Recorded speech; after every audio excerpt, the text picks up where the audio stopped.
Hello and welcome to Box Office Receipts. I'm your host, Tyler Callahan. We had a quiet weekend at the box office thanks to Halloween. We also got an update on Eternals as it heads to its opening weekend. And Chris Pratt has another voice acting gig. Let's start with the top 5.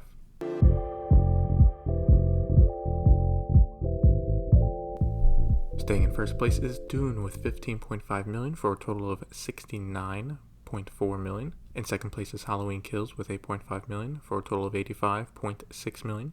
Third place was No Time to Die with $7.8 million for a total of $133.3 million.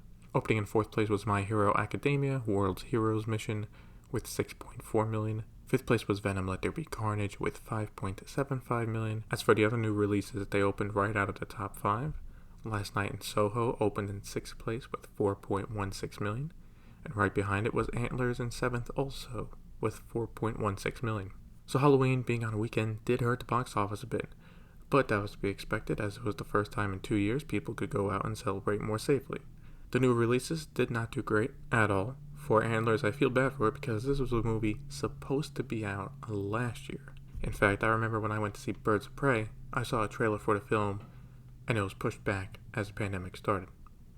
Now, with it being a Fox film, there was not much Disney could do with it, but still. As for Last Night in Soho, I'm a big fan of Edgar Wright, but from what I saw, what failed this movie was the marketing. The trailers I saw did not really make it clear what it was. Was it a straight horror? People watching it would not be sure what it was, and if it confuses them, why are they going to go see it? I think what also might have hurt it was because it was not clear what kind of film it was. It's that it's also completely different from what Edgar Wright usually does, which is action or comedy action. This is not that at all. Unlike those two films, however, anime fans showed up again in strong support. While the $6.4 million from My Hero Academia does not sound too amazing, it was only released in 1,500 theaters, so the per theater average is solid. The Dune drop was not great, but it was a hit with both Halloween and the fact that yes, they pushed people to see it in theaters, but afterwards, if they want to watch it again, they can on HBO Max. So even with good word of mouth, repeat viewings did take a hit. Still, should finish with at least $90 million domestically, and $100 million finish will be close, but it's still possible. This upcoming weekend we kick off November with Eternals, and it is now officially MCU's first rotten movie.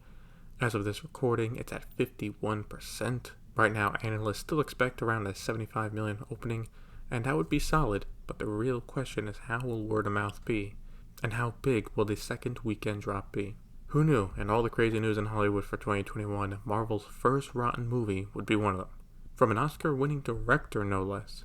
Anyway, can't wait for the numbers to come out for this one. Taking a look at China, things have gotten interesting. First, let's look at the numbers. After about a month of being in first place, we have a new number one, and that is Bond with No Time to Die, opening in first place with $21 million.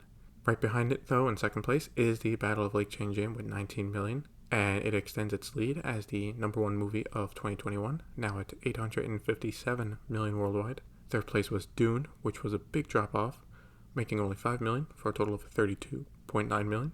Fourth place was not a new film, but a release of a 2008 Japanese film called Departures, which made $3.56 million. Lastly, in fifth place was My Country, My Parents, with $2.48 million for a total of $226.5 million.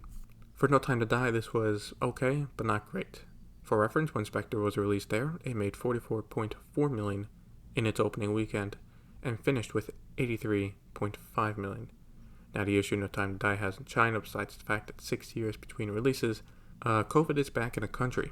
That's right, China is dealing with a small outbreak of the Delta variant over the past week with a few cases in Beijing. What this means right now is around 1,400 theaters across the country are shut down in, I believe, 14 different provinces.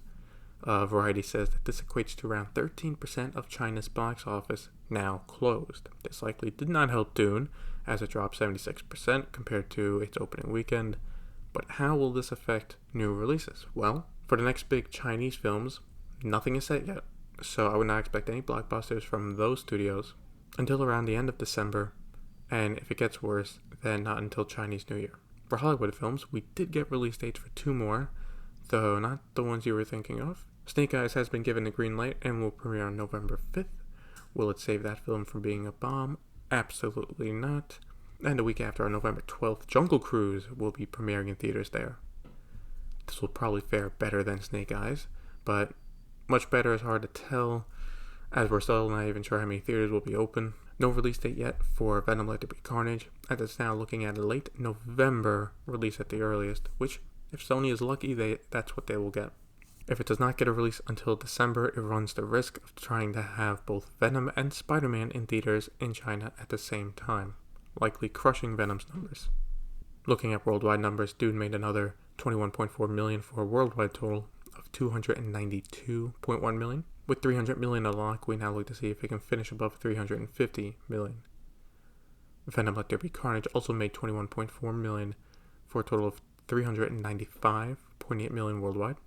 While $400 million is a lock and $450 million is likely, this film will not pass $500 million without China. No Time to Die made $51.9 million and has passed the $600 million milestone, with it now at $605.8 million. Again, in the UK, this film just keeps breaking records and is close to passing Avengers Endgame as the 5th biggest film in the market of all time.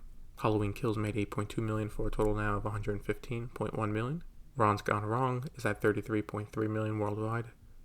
The Last Duel is at $23 million, and Last Night in Soho is at $6.5 million. Looking beyond the numbers, we did get some other news from Hollywood, including a new movie announcement. This comes from Hollywood Reporter, but we are getting a new Garfield movie. Animated as well, not live action. Alcon Entertainment will be producing it, while distribution will be handled by Sony.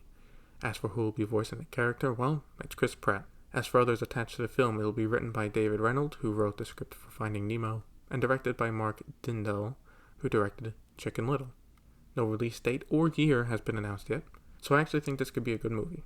I think the switch to being an animated film is the right one, and people behind the camera seem talented enough to pull it off. As for Pratt doing the voice, well, if anything, I think he would do better here than being the voice of Mario, so there's that. At Warner Brothers, not only do we have a new movie in the works, but also a new production company. Deadline has the exclusive on this, and that is Bradley Cooper starting up a new production company, and the first film he'll be working on is Hyperion, which is based off a series of novels written by Dan Simmons. The move is interesting, as while Cooper has been working to get this project started, it was initially set to be a limited series on Sci-Fi, but will now be a full-blown movie at Warner Brothers. Now, again, just because Cooper's new company is making it does not mean he will be starring it or even directing it. Right now, Deadline is saying the search for who will direct it has started. As for the name of the new company, it's not named yet. We did get a delay for a film. I know it's only been like 2 weeks since Disney pushed back their Marvel films, but this one is not from them, but from Sony. Their film The Man from Toronto, which was set to come out in January, now comes out August 12th, next year. Considering they have not even started promotion on it yet, it makes sense. For new trailers this week, we got 2. One is for Moonfall, a Roland Emmerich film, so you know it's about the Earth possibly blowing up or being crushed or something to that effect. The film's budget is $140 million and distributed by Lionsgate, so good luck with that. It comes out February 4th next year.